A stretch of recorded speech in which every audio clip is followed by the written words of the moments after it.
پیارا دوستو، اللہ تعالیٰ کی مخلوقات میں سے ایک ایسا جانور جس کو ہم میں سے ہر شخص پسند کرتا ہے اور ہر شخص کی یہ خواہش ہوتی ہے کہ وہ ضرور اس پر سواری کرے۔ اس جانور کو اردو میں گھوڑا، عربی میں الخیل، جبکہ انگلش میں ہارس کہا جاتا ہے۔ دوستو، کیا آپ جانتے ہیں کہ اللہ تعالیٰ نے گھوڑے کو کب اور کیوں پیدا فرمایا،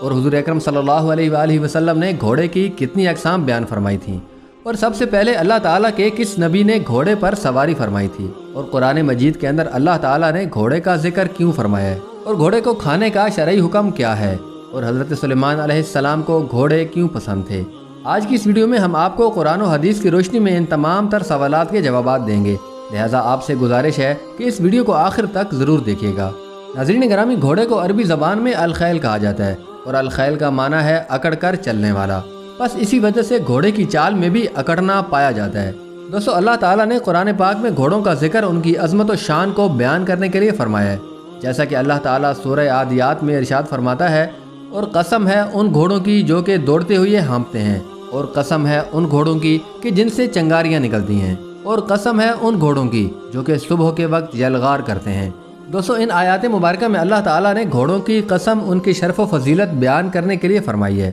اور ان گھوڑوں سے مراد جہاد کے گھوڑے ہیں۔ جبکہ بخاری شریف میں حضرت جلیل بن عبداللہ رضی اللہ تعالیٰ عنہ سے روایت ہے کہ میں نے رسول اللہ صلی اللہ علیہ وآلہ وسلم کو اپنی انگلیاں اپنے گھوڑے کی پیشانی کے بالوں میں پھیرتے ہوئے دیکھا، اور آپ صلی اللہ علیہ وآلہ وسلم فرما رہے ہیں کہ اللہ تعالیٰ نے گھوڑوں کی پیشانی میں خیر کو قیامت تک کے لیے گرہ باندھ کر رکھ دیا ہے۔ حضرت علی بن ابی طالب رضی اللہ تعالیٰ عنہ سے روایت ہے کہ حضرت علی رضی اللہ تعالیٰ عنہ نے فرمایا کہ رسول اللہ صلی اللہ علیہ وآلہ وسلم فرماتے ہیں کہ جب اللہ تبارک و تعالیٰ نے ارادہ فرمایا کہ وہ گھوڑے کو پیدا فرمائے، تو اللہ تعالیٰ نے جنوب کی طرف سے چلنے والی ہوا سے فرمایا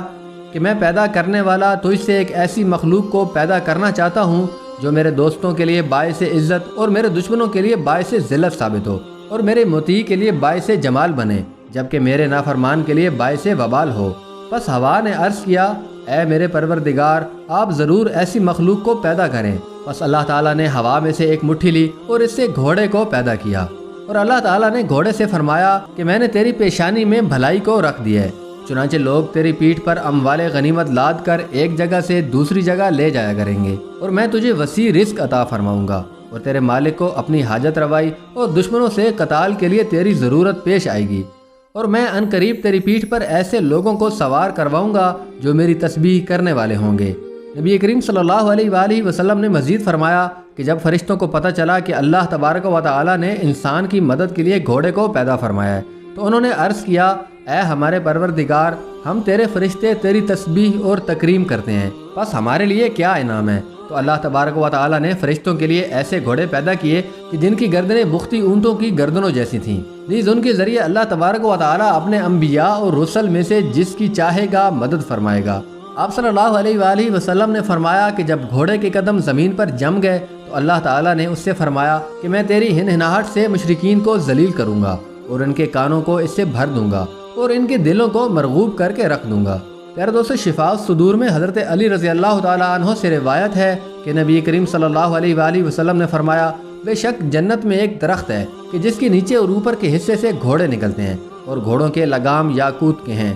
نہ تو وہ نیند کریں گے اور نہ غلاظت کریں گے، ان گھوڑوں کے بازو ہوں گے اور ان کے قدم وہاں پڑیں گے جہاں تک نگاہ پڑتی ہے، اہل جنت ان پر سوار ہوں گے اور جہاں چاہیں گے اڑتے پھریں گے۔ ناظرین گرامی، گھوڑے پر سب سے پہلے سوار ہونے والے شخص حضرت اسماعیل علیہ السلام ہیں۔ اس سے قبل گھوڑا دوسرے جانوروں کی طرح وحشی تھا۔ اللہ تعالیٰ نے حضرت اسماعیل علیہ السلام کو بذریعہ وحی حکم دیا کہ باہر نکلو اور ایک خزانے کے حصول کے لیے دعا کرو، تو حضرت اسماعیل علیہ السلام مکہ مکرمہ کے ایک پہاڑ پر تشریف لے گئے۔ پس جب حضرت اسماعیل علیہ السلام نے دعا مانگی تو سرزمین عرب کے تمام وحشی گھوڑے آپ کے پاس جمع ہو گئے، اور ان تمام نے اپنی گردنیں حضرت اسماعیل علیہ السلام کے سامنے جھکا دیں۔ اس لیے ہمارے پیارے نبی کریم صلی اللہ علیہ وآلہ وسلم صحابہ کرام سے فرمایا کرتے تھے کہ تم گھوڑے پر سوار ہوا کرو، کہ یہ حضرت اسماعیل علیہ السلام کی میراث ہے۔ پیارے دوستو، حضرت سلیمان علیہ السلام بھی گھوڑوں سے بہت محبت کرتے تھے، کیونکہ ان کے ذریعے اللہ تعالیٰ کی راہ کے اندر جہاد کیا جاتا تھا۔ آپ صلی اللہ علیہ وآلہ وسلم نے فرمایا کہ گھوڑوں کی 3 اقسام ہیں، ایک وہ جو رحمان کے لیے ہو، اور دوسرا گھوڑا جو کہ انسان کے لیے ہو، اور تیسرا وہ گھوڑا ہے جو کہ شیطان کے لیے ہو۔ بس رحمان کے لیے وہ گھوڑا ہے جو اللہ تعالیٰ کے دشمنوں سے لڑنے کے لیے پالا جائے، اور انسان کے لیے وہ گھوڑا ہے جس پر سواری کی جائے، اور شیطان کے لیے وہ گھوڑا جس پر شرط لگائی جائے۔ دوستو ویڈیو پسند آنے کی صورت میں ویڈیو کو لائک اور دوستوں کے ساتھ ضرور شیئر کریں۔ میں ہوں آپ کا دوست حسیب افضل، ملتے ہیں نیکسٹ ویڈیو میں، تب تک کے لیے اپنا بہت سا خیال رکھیے گا۔ اللہ حافظ۔